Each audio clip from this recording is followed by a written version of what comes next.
ta Facebook របស់បងប្អូនជាប់ការព្រមានបែបនេះដែរឬទេបើសិនជាជាប់តោះយើងចូលដោះទាំងអស់គ្នាតាមដានវីដេអូនេះដល់ចប់អ្នកទាំងអស់គ្នានឹងចេះដោះដោយខ្លួនឯងណាអូខេយើងឡើងមុខមាត់បែបនេះហើយយើងចុចទៅលើសញ្ញាសួរណាអូខេប៉បន្តមកទៀតគឺយើងចុចទៅលើសញ្ញាឧទានរងចាំវាបន្តិចអស់ឡើងទៅលើឃើញរូបសត្វល្អិតដែលយើងចុចទៅលើវាមករងចាំវាបន្តិចឃើញអក្សរ Q យើងចុចទៅលើវាមកបន្តមកទៀតគឺកន្លែងនេះគឺយើងរកពាក្យព័ត៌មានបន្តខ្លួនយើងដោះទៅលើ Facebook profile ណាបើសិនជាយើងដោះ page យើងចុចទៅកន្លែងទំព័រកន្លែងនេះបង្ហោះពីទូរស័ព្ទយើងទៅយករូបភាពដែលយើងថត screen អេក្រង់ដែលជាប់បញ្ហា Facebook profile របស់យើងហ្នឹងណា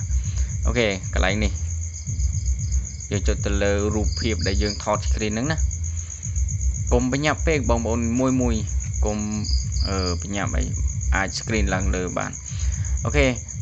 កន្លែងនេះយើងបញ្ជូនរូបភាពមុនបន្តមកទៀតគឺខាងលើព័ត៌មានអំពីបញ្ហាយើងសរសេរបន្តិចមក Facebook profile ឬក៏ Facebook problem អីចឹងណាវាមានបញ្ហាអញ្ចឹងឲ្យ Facebook គេជួយដោះស្រាយឲ្យយើងឬក៏ជួយប្រតិបត្តិឲ្យយើងអញ្ចឹងណាបើសិនជាយើងដោះទៅលើ page យើងសរសេរមកថា Facebook page អីចឹងណា